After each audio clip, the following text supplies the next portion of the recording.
What's up guys, Element here. It's been a long time, hasn't it? I've been super busy lately with work and with the Bungo Stray Dogs Abridged series that I've been trying to find the time to make a video.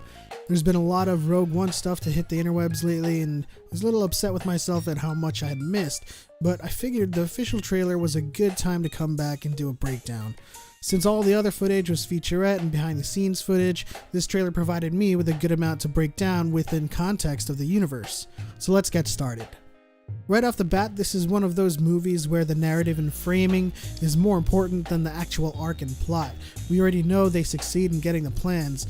The movie takes place after episode 3 as Anakin fully embodies Darth Vader, and before episode 4 when the plans are delivered to Luke and Obi-Wan.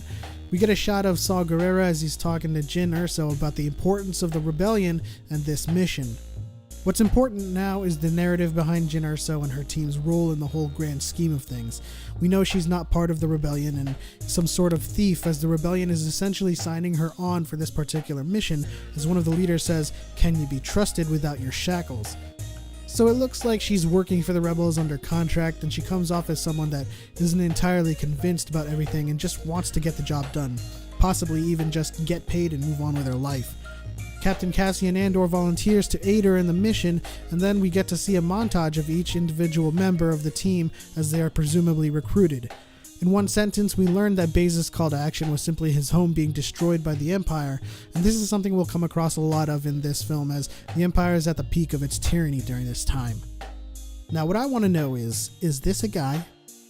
A headless guy? My take is that it's most likely unfinished CG, as we can see a little wireframe of his head supposedly, but it was funny seeing this in a final trailer. Perhaps it's finished and it is an actual headless bounty hunter. We get our first look at Donnie Yen's character Chirrut Îmwe.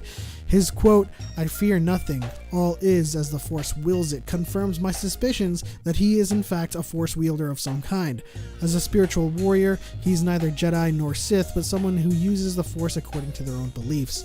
All I have to say is that he's going to have some badass moments in this movie, and I can't wait.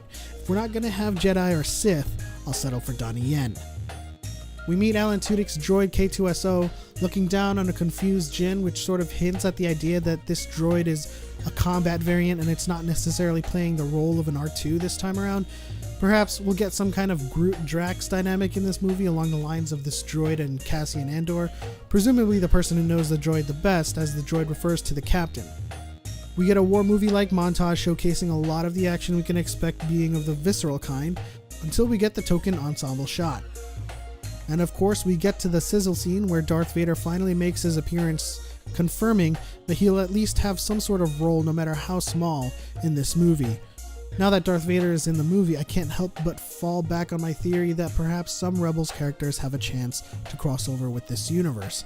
We've already seen Saw Gerrera cross over from Clone Wars, and he's briefly mentioned in Rebels, so there's no doubt in my mind that Disney could very well prepare for an eventual crossover, and in the same fashion, perhaps we could see an arc between Ahsoka Tano and Anakin in the way we saw in Rebels.